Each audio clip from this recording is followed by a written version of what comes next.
Dubai isn't collapsing. It's not even slowing down. In fact, if you look at the surface, it's doing the exact opposite.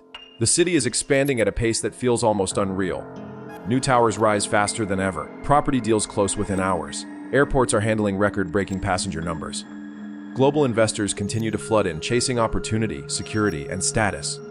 On paper, this looks like perfection, a model city that has mastered growth. But that's only one side of the story. Because beneath that polished image, something else is unfolding. Something quieter. Something far more uncomfortable. While the world sees expansion, the people inside the system are starting to feel pressure. A pressure that doesn't show up in headlines, doesn't trend on social media, and doesn't get officially acknowledged. But it's there, and for a growing number of people, that pressure is turning into a decision they never expected to make. Leaving not suddenly, not dramatically, but gradually and silently. There are no public warnings about this shift. No official statements that admit what's happening. Instead, it's visible only if you know where to look. Inside private WhatsApp groups, closed online forums, and quiet conversations happening behind apartment doors late at night. Families sitting together, opening spreadsheets, calculating expenses, comparing options, trying to answer one simple question: how long can we keep doing this? These aren't people chasing luxury or unrealistic lifestyles. These are the people who built stable lives here, teachers who educated generations, engineers who helped develop infrastructure, healthcare workers who kept systems running during crisis, mid-level professionals who formed the backbone of everyday life, people who didn't come for extravagance. They came for balance, and for a long time, Dubai delivered exactly that. A few years ago, the equation made sense. A steady income could support a comfortable life. Rent was manageable. Education, while expensive, was still within reach. There was room to breathe, to save money, to plan ahead, to enjoy life without constant financial anxiety. You didn't feel rich, but you felt secure. And that feeling, security, is exactly what's disappearing. Because the shift didn't happen slowly. It flipped fast as global wealth started moving again after the pandemic. Dubai positioned itself as a magnet for high net worth individuals, remote workers, and international capital. And the strategy worked better than anyone expected. Demand surged. The city filled up. Investment exploded. But with that surge came a transformation in pricing. Housing became the first pressure point. Rents didn't just increase, they accelerated aggressively. In many areas, increases of 30, 40, even 50% became common within a short span of time. Apartments that once felt affordable suddenly turned into financial burdens.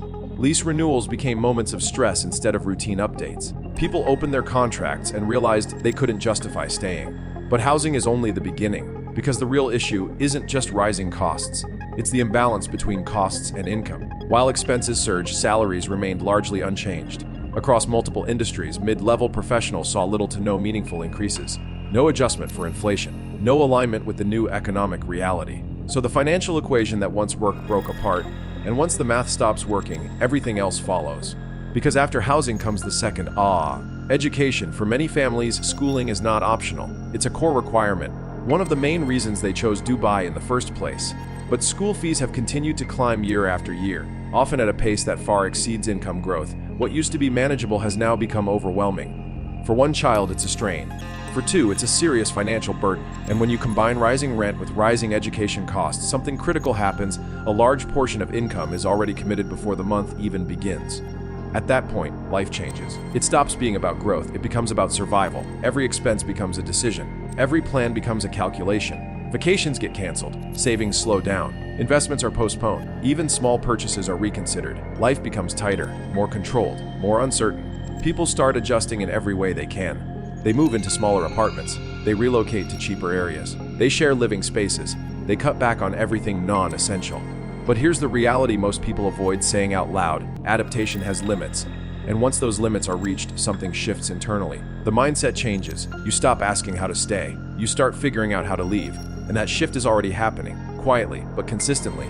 Families are exploring relocation options. Professionals are applying for jobs abroad. Online communities are growing where people exchange information about cost of living, visa policies, education systems, and long-term stability in other countries. This isn't panic. This is calculated decision-making. And the conclusion many are reaching is simple. The numbers no longer justify staying. What makes this situation even more complex is the structure of residency itself. For a large portion of residents, their legal right to stay in the country is tied directly to their employment. That creates a silent pressure that shapes behavior in ways outsiders rarely understand. Negotiating higher salaries becomes risky. pushing for better conditions becomes uncomfortable. Because the downside isn't just professional, it's personal. Losing a job doesn't just mean losing income. It can mean losing your place in the country entirely. So people don't push back. They absorb the pressure. They compromise. They adjust. They stretch their finances further than they should. And when even that stops working, they leave, quietly, without announcements, without resistance, just gone. And here's where the bigger picture starts to emerge. Dubai isn't losing population overall. It's replacing it. As middle-income residents exit, higher-income individuals take their place. Luxury developments continue to dominate new construction. High-end demand continues to grow. The city keeps expanding, but the composition of who lives there is changing. This isn't decline, it's transformation. But it's a transformation with consequences, because a city cannot function on luxury alone. It needs a strong middle layer, the professionals who keep everyday systems running, teachers who educate, doctors and nurses who treat, managers who organize, engineers who maintain infrastructure. When that layer starts to thin out, the effects don't appear immediately. They build slowly. Schools begin experiencing higher turnover. Hospitals struggle to retain experienced staff. Businesses lose people who understand how operations actually work. And over time, the system becomes less stable, less efficient, less sustainable. From the outside, everything still looks perfect, but from the inside it feels different, more expensive, more temporary, less connected. Because communities aren't built on luxury, they're built on stability. And stability is exactly what's being eroded. This isn't an accident, it's a shift, a recalibration of who the city is optimized for and who it quietly leaves behind. And that leads to the most uncomfortable question of all. This isn't about whether Dubai is successful. That part is obvious.